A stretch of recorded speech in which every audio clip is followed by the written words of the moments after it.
annual bee school. I thank everybody for signing up and coming to learn about bees.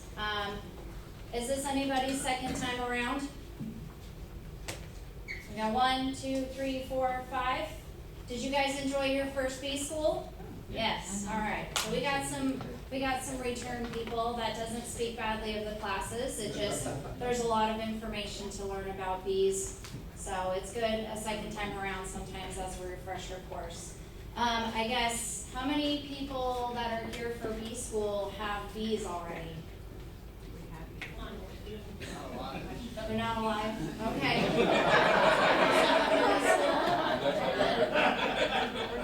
Alright, that's alright. Well, awesome. Well, welcome. And just a little bit about the facilities. Terry tried to scream it without the microphone. We do have the kitchen that you guys passed that are going to have goodies. We will have lunch at some point. And the bathrooms are actually, if you go just out this door, and to your right, they're right there on the left-hand side, so we don't have to walk far for the bathrooms there. And I don't know what slides are on here, so I also just want to say a little bit about the Forsyth County Beekeepers Club. You are in bee school. We do have club meetings, and we do really encourage you guys to attend the monthly meetings. They're on the 4th Thursdays of every month. I believe we start at 6:30. I always forget. We do try to get some of the people who have been around for a while do try to come early for mentoring sessions. So if you guys have any questions, we try to get there around 6 or so, just so we can answer any questions that you guys might have. We do have various speakers throughout the year on different subjects. We try to vary it so that we can keep some of our beekeepers who have been around a while, some newer topics, as well as trying to keep some more beginner topics. But we also have a mentoring program. I do want to emphasize that. So if you guys need a mentor for helping keep your bees alive, if you need a mentor because you have questions, there will always be questions. This is probably my 4th year going in, and I always still have questions because even though you have a nice little book that tells you how to keep bees, the bees don't always follow it. So there will be questions. Use your mentors, find a mentor, and to help establish yourselves, because we want to see you guys succeed in your beekeeping journey. And we don't want any of you to quit just because you feel like you're not getting your questions answered, or because you feel like it's too hard. Now, if it's physically hard, that's another thing, because honey's heavy. Let's see what's next. Which button do I push? Okay, informal. Please feel free. Ask questions. We do have time limitations, but we can always take questions. We'll have our breakout sessions, so that's another good time if you're not at the tables to ask questions. Stand up and move around if you need to. Again, there's the facilities, snacks, coffee, because we want to keep you guys awake during our presentations. Yep, and we're going to build some frames. So our breakout sessions, we're going to have, it looks like, a couple breakout sessions for you guys to learn. So these are going to be, our program is based off of the first lessons of beekeeping, which is, can I borrow your little book? Yes. Which is this little book, so it's not very thick. It gives you a nice little rundown of basic beekeeping. And I used this my first year, and then since then I have probably about 20 or 30 books, and I'm still trying to read because there's a lot of branch offs on there. So that it's kind of based off of that. So we're going to be building some frames, learning about bee equipment as well as protective equipment, and how to be good neighborly beekeepers as well. Cell phones, we live in an age of cell phones. We've heard this everywhere. Please be nice in keeping it on the buzzed, vibrate. Bathroom snacks, we kind of went over that. So, some of us, there's different kinds of beekeepers. You have your hobbyists, they may keep a couple. up to, you know, what Butch probably has, what, 30, 40, 60, 60, I guess that's still considered a hobby beekeeper. Okay, then you get into your sideliners and your commercials. We're all probably going to start as hobby beekeepers. Some people move on and get in with those sideliners and those commercial beekeepers if you decide to go that route. Good for you. But even the hobby beekeepers have a lot of bee knowledge, and we have a lot of people who have been around. Like I said, this is our 26th annual beekeeping school.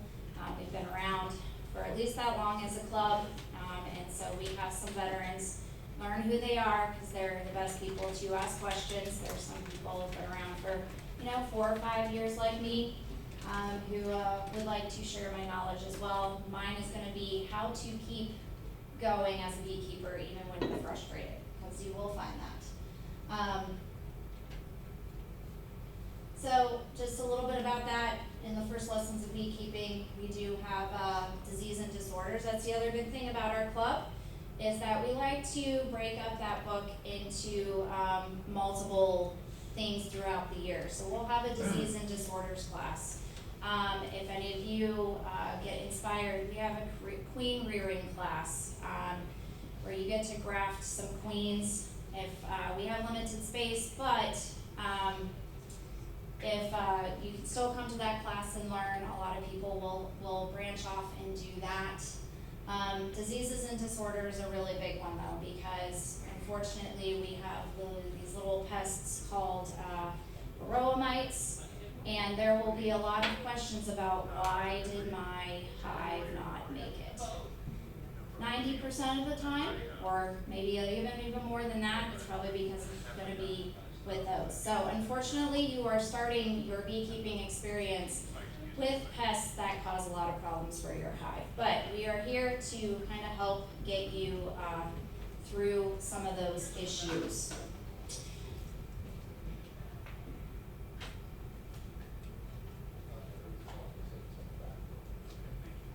I don't know what all of this is.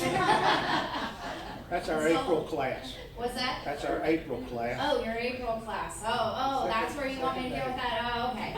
There is a second half to this beekeeping school, and that is what April is. I was like, what? So this is day 2 of your bee school. It will be, we'll announce that. I can't remember, April 21st. 21st, yeah, somewhere around there, where you will actually get hands-on. So make sure to mark that on your calendar, because you will actually get hands-on experience with handling the frames, being in there with the bees before you get your own. If you get some this spring, you may get some in March and April, but you'll at least get that experience with that, because they do sting.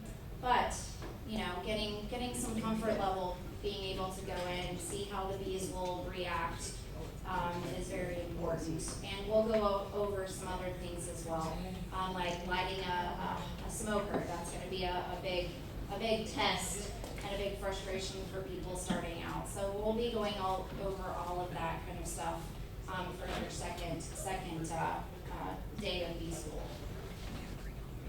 And so just a little bit more.